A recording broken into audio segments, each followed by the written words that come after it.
So this is essentially my pedagogic journey. I've been teaching for 35 years. And, occasionally when I meet my younger colleagues, whom I never meet anyway, I'll very often say, well, you guys think that pedagogic systems and learning about it started when you came to campus. No, that's not true. It started long, long ago when I came onto campus. In fact, it started even before I came to this campus. When I went to Xavier's back in India, that's where I started my learning about how I'm going to teach and so on. And at that time, I was very fortunate to meet my guru. Every Indian should have a guru, right?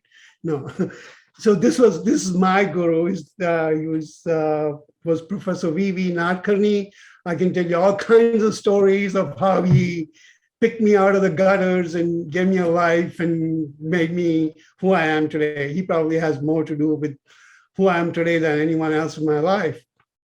And of course, he was my guru, and I was telling him that I wanted to be a teacher. And he was, of course, trained by the British, so he knew all about English language. And so he says, Valerian, the verb teach has two subjects. The subject you teach, in your case, it's chemistry, and the students you teach. And he says, unless you love both of them, you have no business teaching. So that struck me, that was very strong. And for me, loving chemistry was fairly easy. First of all, he opened up a portal somewhere by magic, and then chemistry just became very natural to me. I don't know how he did it, but he did it. And also it's very logical, you can just, everything fits into its place in my linear, non-complicated mind. That appeals to me when things fit into their place.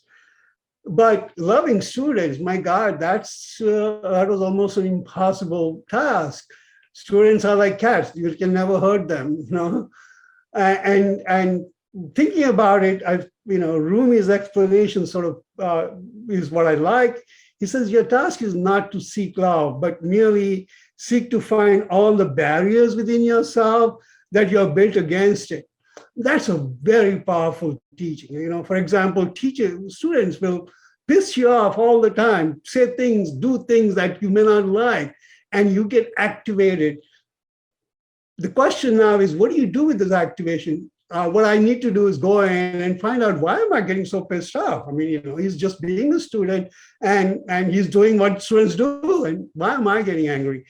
And looking into it, I'm an introvert, I can look into it, and that's how I grow spiritually. That's my goal. I'm 67 years old, done everything. Now it's all a spiritual journey. One of the major barriers for me was my pedagogic system. It was started in the industrial era. It was passed down to me. It was almost an adversarial relationship with the students. You challenge them to jump this, and you see if you can make the goal a little higher and make them jump, work a little faster, a little harder. I had to reinvent a new pedagogic system. And it took me a while, but that's been the most satisfying, fruitful adventure of my life. And so here's my pedagogic system. So around the time when I was doing this, one of my colleagues was telling me how back in the 60s in California, they came up with this idea that, students should be allowed to learn at their own pace. And you shouldn't rush them and give them a chance.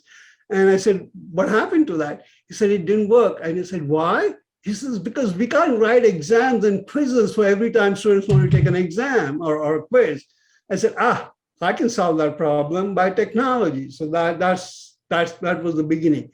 So my pedagogic system is a problem-solving approach. I give them a whole bunch of problems.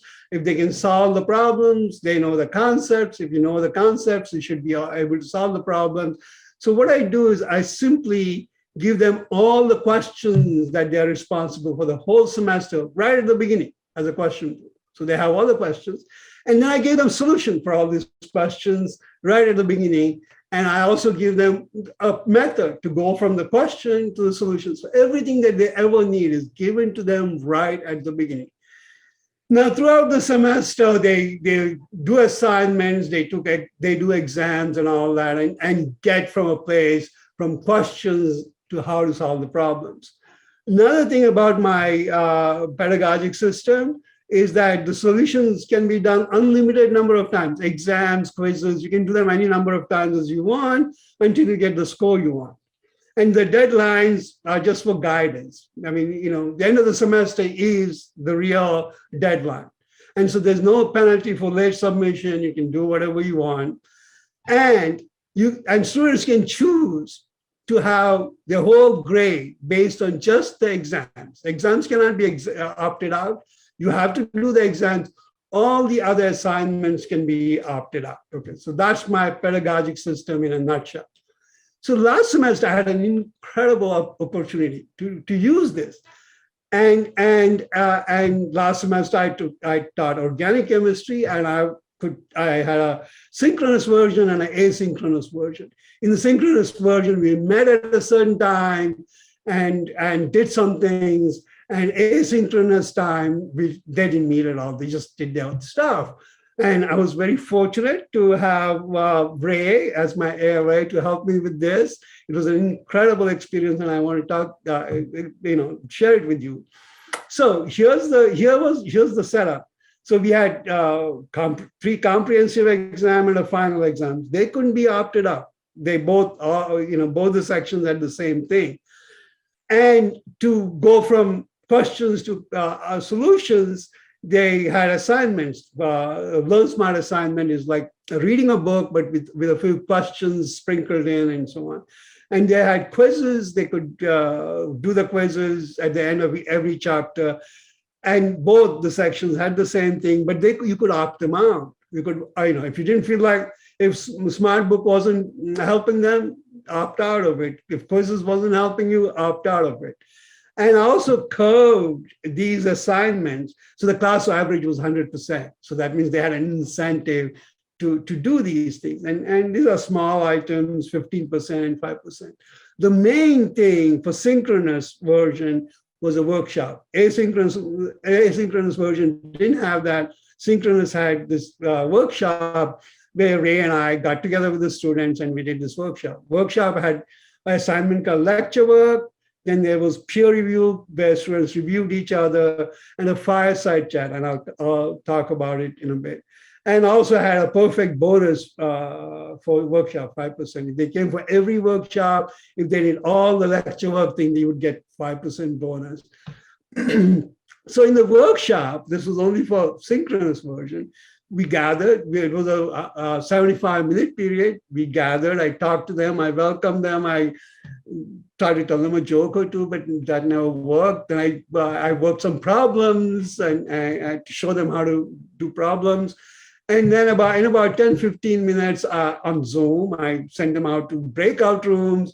And there were 6 people in a breakout room where they got together and solved problems. And I sat in the main session, holding space, making sure that no evil would come around them. And Ray went around to each sections and met with them and helped them. And I hope Ray will sort of describe his experience once I'm done. And about 10 minutes before the end, they would all come back to the main room. I kicked them out of the breakout room, brought them to the main room. They sat around and they wrote reflections. How was it for you today? Okay.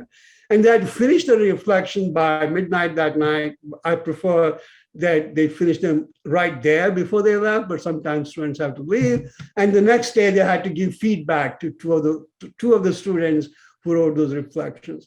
And they also had to do a peer review. That means they evaluated each other on what the contribution from these students was.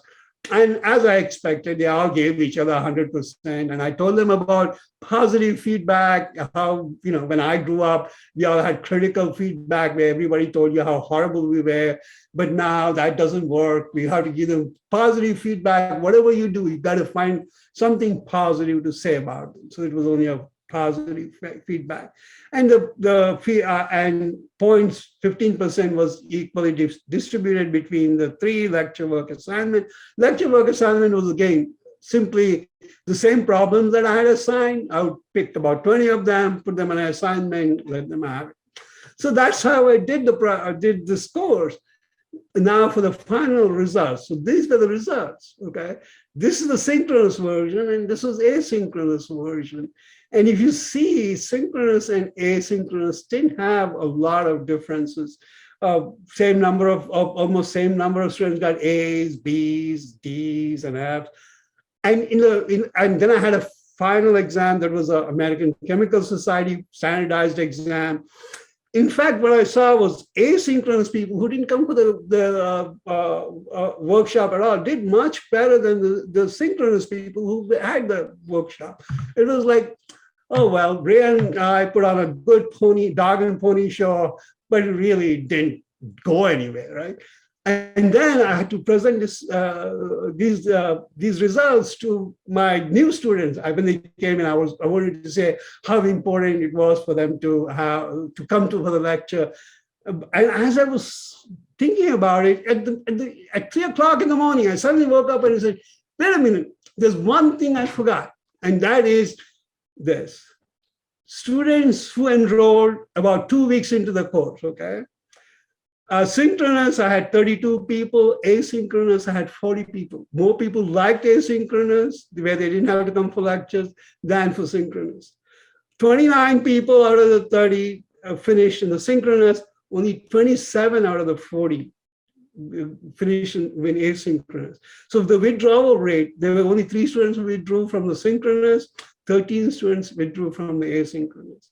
And if you look at the whole big picture, in the synchronous class where we had, where they came in and we had the workshop, the DFW rate was about 32%, which is still pretty high. But in the asynchronous, the DFW was 43%. So Ray put in all his effort here, and he did a great job, retained people. Asynchronous people, not so much. They were left on their own. Most of the people just gave up and said, okay, this is not for us. And they just dropped out. So next time, next time when I teach asynchronous, this is something I'll have to do something about. And I'm always looking for ideas on how to reach out to the people who you never see. So that's my story. That's where I am.